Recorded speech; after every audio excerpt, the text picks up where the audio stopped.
네, 정보통신기사 기출문제 보겠습니다.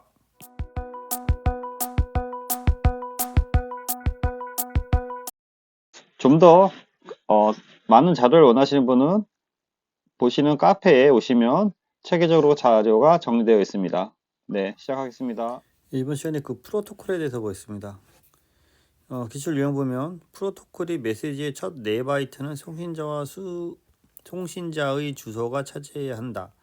첫 번째는 송신자의 주소가 차지해야 된다라고 하고 있는 이것과 관련 있는 것은 무엇인가? 그래서 우리가 크게 프로토콜을 뒤에 보면 나오겠지만 여기 구문, 의미, 타이밍으로 구분합니다. 여기도 구문, 의미, 타이밍에서 올라야 되는 거고요. 구문은 데이터의 형식, 부호와 신호 레벨, 그래서 데이터의 형식이 이제 포인트가 되는 거고요. 어떤 데이터의 형식을 취해야 되는지. 시멘틱은 패턴에 대한 해석과 전송 제어라든지 오류 수정.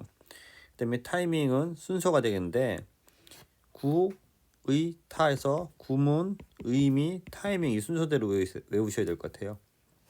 그래서 첫 4바이트는 송신자의 주소가 차지한다라는 것은 어떤 데이터의 형식을 나타내기 때문에 이제 구문이 되는 겁니다.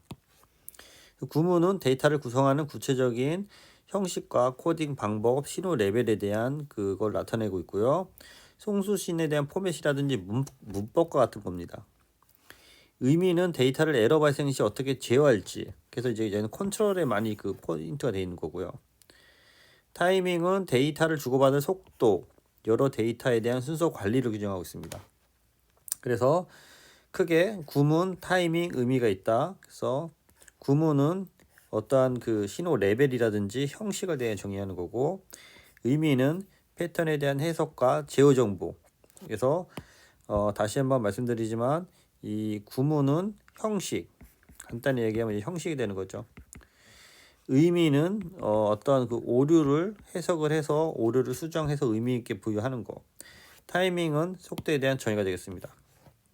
그런 내용으로 좀 정리해 볼 거고요. 그래서 구문, 의미, 타이밍으로 이렇게 나눠진다. 꼭 갖고 가시고요. 챗 GPT한테도 한번 물어봤는데 구문은 장치나 시스템 간의 메시지의 구조나 형식을 나타낸다. 메시지 내 데이터의 어떤 순서, 배치, 인코딩 방식, 메시지 유형이다. 의미는 교환되는 메시지에 대한 의미를 나타내는데 메시지의 의도된 목적과 응답하여 장치에 수행해야 하는 작업, 통신 중에 발생할 수 있는 오류 유형 등에 대한 표현한다. 오류 유형의 핵심이 되겠습니다. 타이밍은 시스템 간에 주고받는 의미 있는 방식이고 속도, 빈도, 응답 시간 등이 포함된다. 자, 기출 유형을 보면 통신 시스템 내에서 동일 계층 또는 동일 객체 사이에서 데이터를 교환하는 프로토콜을 무엇이라고 하는가? 동일 계층에서 데이터를 교환하는 것을 어떤 그 네트워크 프로세스 간의 통신이다. 응용장 프로토콜이다. 네트워크 액세스다. 네트워크 내부 프로토콜이다. 해서 좀 헷갈릴 수가 있죠. 이거는 그 세션 레이어에서 한 것 같은데요. 애플리케이션의 두 프로세스 간의 메시지를 서로에게 보내는 프로세스의 쌍으로 구성되고 요 안에가 이제 프로세스는 어떤 소켓을 통해서 이제 구현된다. 메시지를 보낸다. 그래서 요거는 네트워크 프로세서 간의 통신이다 라는 걸 잡아주셔야 될 것 같아요. 프로토콜의 구성 요소에 해당하지 않는 것은 구문, 의미, 타이밍이 되는 거죠. 그래서 트래픽은 상관이 없습니다. 다음 중 프로토콜의 주요 요소에 해당되지 않은 것은 구문, 의미, 타이밍, 엔티티는 상관이 없는 거죠. 엔티티 간에 교환되는 프로토콜 데이터 유닛이 가지는 제어 정보가 아닌 것은 데이터 정보에 대한 PDU 안에 주소, 에러 검출 코드, 프로토콜 제어 정보 등에 대한 게 있고요. 프로토콜 데이터 PDU는 엔티티 통신을 위해서 교환과 데이터 블록으로 통신을 하는 건데 이 사이에는 응용 프로세서 간에 전송되는 것을 APDU라고 하고 프레젠테이션 계층 간에서 하는 것을 PPDU라고 하고 세션 간에 전송되는 걸 SPDU라고 하고 트랜스포트 레이에서 전송되는 걸 TPU라고 하고 네트워크에서 하는 것을 MPDU라 한다. 그래서 프로토콜 데이터 유닛 내에는 주소나 에러 검출 코드, 프로토콜 제어 정보 등이 포함된다. 해서 데이터 형식은 상관이 없습니다. 정보의 인캡슐레이션에 해당하는 프로토콜 제어 정보가 아닌 것은 인캡슐레이션 내에는 수신 주소, 송신 주소, 오류 검출 코드 이런 것들이 이제 포함이 되는 거고요. 동기 신호는 어떻게 보면은 그 피지컬 레이어의 맨 그 밑에 있는 신호라고 보시면 될 것 같아요. 그래서 인캡슐레이션은 정보의 전송을 위해 전송한 데이터의 앞부분에 또는 뒷부분에 앞과 뒷부분에 헤더와 트레일러가 첨가되고요. 이를 통해서 송수신 주소가 필요하고 전송 중에 발생하는 오류 검출을 정정하기 위해 오류를 제어하는 거죠. 그래서 크게 FEC 방법과 ARQ 방법을 상호합니다. ISO의 OSI의 IBM의 SNA는 무엇인가 해서 SNA는 시스템 네트워크 아키텍처가 되겠습니다. 그래서 SNA는 네트워크 아키텍처다 라는 것이고요. 프로토콜의 주요 요소 등 데이터의 구조나 형식을 구정하는 거, 데이터나 구조나 형식을 구조하는 것은 아까 구문이라고 했죠. 그래서 요 구문 내용 갖고 가시고요. 프로토콜에 대한 설명으로 틀린 것은 컴퓨터를 이용한 온라인 시스템의 등장 이후 필요성이 제기됐다. 프로토콜은 신섹트, 패스가 아니죠. 이게 타이밍이 되는 거죠. 타이밍. 동기화, 그 다음에 의미가 되는 거고, 통신 프로토콜의 표준화가 제기되면서 ITU-T에서 X.25를 표준으로 했다. 계층 프로토콜의 기술을 하여 네트워크 아키텍처로 발전하고 있다. 그래서 요 세 가지 꼭 정리하시고요.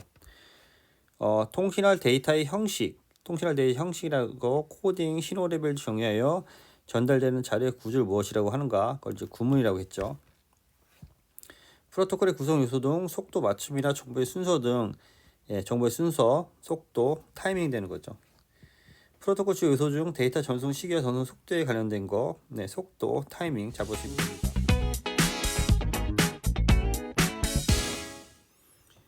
그래서 다시 한번 서머리 해보겠습니다. 프로토콜 우리 하고 있죠. 프로토콜은 어떠한 그 언어, 예를 들어서 서로 다른 언어, 서로 다른 규칙을 일치시키기 위한 거죠. 일치. 그래서 이를 통해서 보다 정확한 정보를 주고받기 위한 거죠. 주고받기.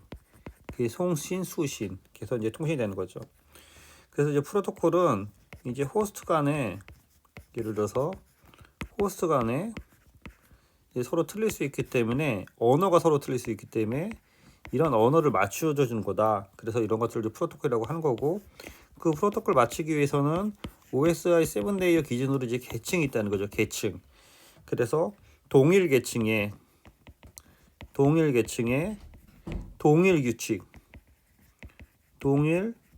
규칙을 적용하기 위해서 하는 것이 이제 프로토콜이다. 그래서 프로토콜의 구성 요소가 있었죠. 구성 요소 크게 세 가지가 있죠. 구문, 의미, 타이밍, 또는 여기서 이제 순서 또는 뭐 시간 이렇게 얘기하는데요.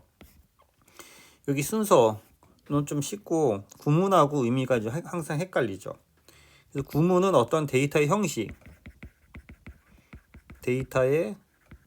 형식이다. 또는 부호화 방식이다. 또는 신호의 어떤 크기를 규정한다.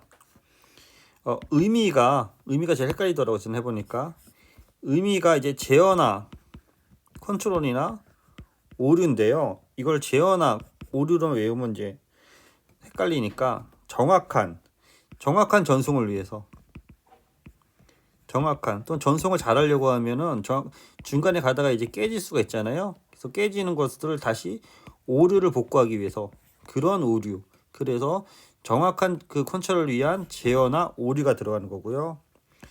순서는 이제 타이밍이니까 타이밍 기반으로 해서 속도를 조정한다.